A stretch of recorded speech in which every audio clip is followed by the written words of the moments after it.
नमस्कार. माझी कहाणी डॉक्टर हेलेन केलर यांच्या स्टोरी ऑफ माय लाईफ या पुस्तकाचा अनुवाद शरदचंद्र गोखले यांचा, साधना प्रकाशन पुणे. वाचक स्वर दीपाली कात्रे. म्हणजे नाव त्यांनी हेलेन ॲडम्स असंच ठेवलं. आता असं सांगतात की लहानपणी मी पाळण्यात असतानाच माझ्या जिज्ञासू आणि माझेच खरे अशी हट्टी स्वभावाची मी होते. अशा थोड्या थोड्या खुणा मी लहानपणापासून दाखवत होते. इतर लोक जे जे करतात ते ते मी करणारच असा माझा हट्ट असे. 6 महिन्यांची असताना मी हुंकारासारखे आवाज काढीत असे. एके दिवशी अगदी स्पष्टपणाने टी टी टी टी टी असं म्हणून मी सर्वांचं लक्ष वेधून घेतलं होतं. माझ्या आजारीपणानंतरसुद्धा त्या अगदी पूर्ववयात शिकलेला एक शब्द मला आठवत असे, आणि तो शब्द म्हणजे पाणी, वॉटर. आणि माझी वाचा गेल्यानंतरसुद्धा जेव्हा मी शब्द उच्चारण करण्याकरता धडपडत असे, त्यावेळीही वा वा वा असा आवाज एकसारखा काढीत असे. ज्या वेळेला मी हाताने लिहू लागले त्याच वेळी मी हा आवाज करण्याचे थांबले. असे सांगतात की 1 वर्षाची असताना मी चालू लागले. एकदा न्हाणे झाल्यावर आंघोळीच्या टबातून काढून आईने मला मांडीवर घेतलं होतं. समोरच्या फरशीवर सूर्यप्रकाश आणि पानांच्या सावल्या यांच्या गमतीजमतीचा नाच चाललेला होता. त्याकडे माझं लक्ष जाताच मी आईच्या मांडीवरून सुटले आणि त्या सावल्यांकडे धावले, परंतु धावता येत नसल्याने खाली पडले. आईने उचलून घ्यावे म्हणून पुन्हा रड रड रडले. पण दुर्दैवाने हे सुखाचे दिवस फार काळ टिकले नाहीत. पोपट, कोकिळ, इतर पाखरांच्या मधुर संगीताने भरलेला त्या वर्षाचा वसंत ऋतू, फळांनी समृद्ध आणि गुलाबांनी धुंद झालेला एक उन्हाळा, एक सोनेरी जांभळा आणि भरजरी शिशिर ऋतू, एवढेच ऋतुवैभव मी माझ्या डोळ्यांनी पाहिले. शिशिराने वृक्षवेलीची संपत्ती, वाळलेली सुवर्णरंगी पाने एका उत्सुक आणि आनंदी मुलीच्या पायावर ओतली आणि सारे काही संपले. उजाड वाटणाऱ्या फेब्रुवारी महिन्यात मी आजारी पडले. त्या आजारात माझे डोळे गेले. मी बहिरी झाले, मी मुकी झाले. एखाद्या नवजात अर्भकाप्रमाणे संज्ञाहीन होऊन बेशुद्धीच्या अवस्थेत मी तापाने फणफणत पडले होते. मेंदू आणि पोट यामध्ये आकसण्याच्या तीव्र क्रिया झाल्यामुळे हे झाले असे म्हणतात. खरं मी जगणार नाही असंच डॉक्टरांना वाटत होतं. तितक्याच झटकन काय झालं? जितक्या झटकन आणि अद्भुत रीतीने मला हा जो ताप आला होता ना, तितक्याच झटकन तो निघून गेलाही. आणि मग काय, सकाळी साऱ्या घरात आनंदी आनंद पसरला. परंतु कोणालाच, डॉक्टरांना सुद्धा ही कल्पना आली नाही की मी कधीच पाहू शकणार नाही, मी कधीच ऐकू शकणार नाही. या आजारपणाच्या आठवणी अजूनही माझ्या मनात गोंधळ करतात.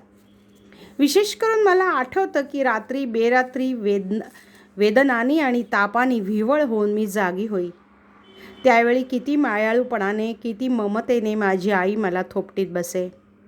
त्या आजाराच्या भयान झोपेतून प्रथम जाग येताच माझे कढत कढत आणि कोरडे कोरडे डोळे मी समोरच्या भिंतीकडे वळवले.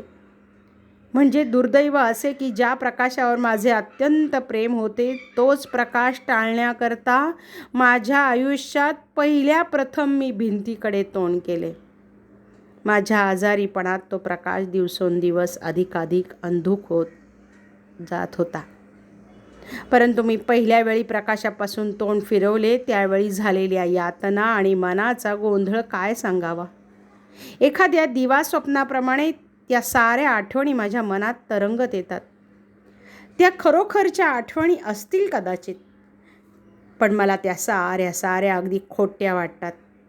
हळूहळू मला घट्ट गुरफटणाऱ्या त्या भयान शांततेची आणि मिट्ट काळोखाची इतकी सवय झाली की त्या अंधारापेक्षा वेगळं काही जगात असू शकतं हे देखील मी विसरू लागले.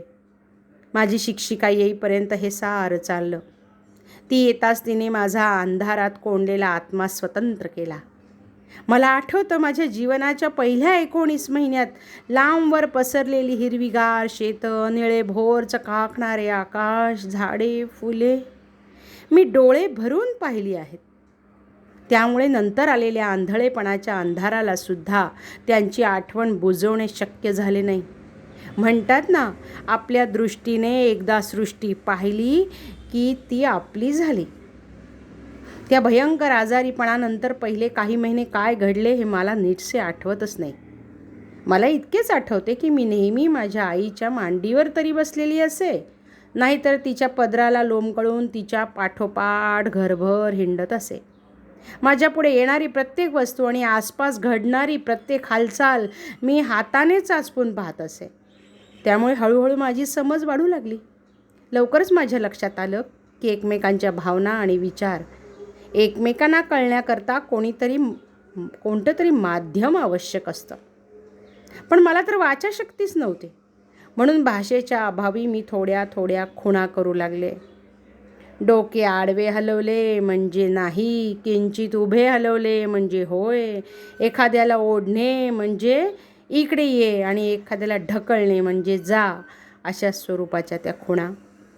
जर मला पाव हवा असेल तर मी पाव कापल्यासारखे आणि त्याला लोणी लावल्यासारखे हावभाव करत असे.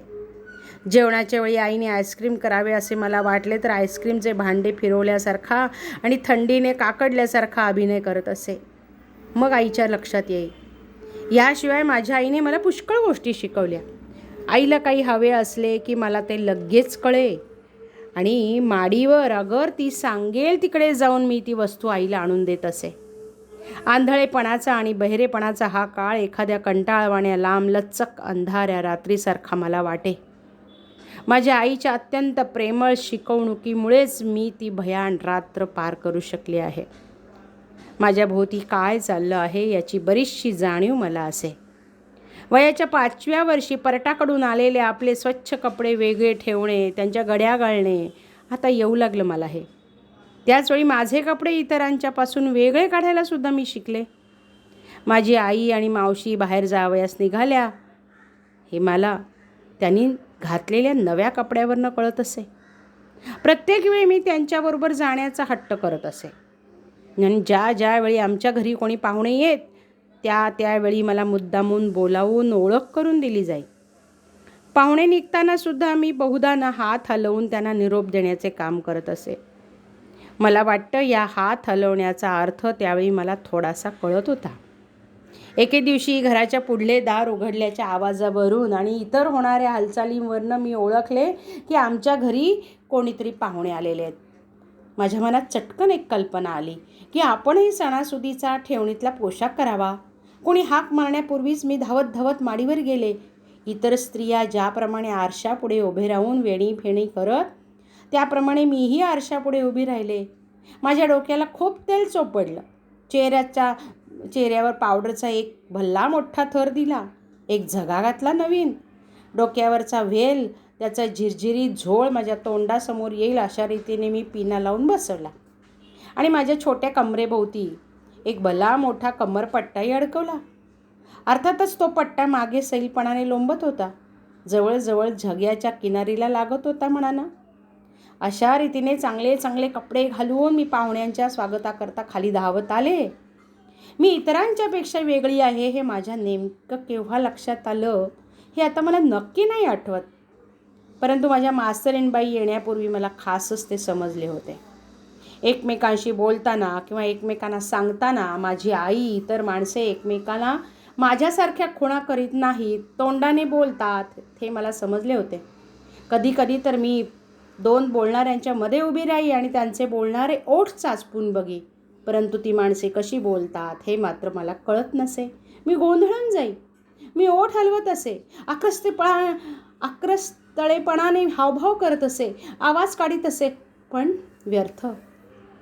यामुळे केव्हा केव्हा तर माझा संताप अनावर होई आणि मी थकून जाईपर्यंत खिंचाळत हात पाय झाडत बसे.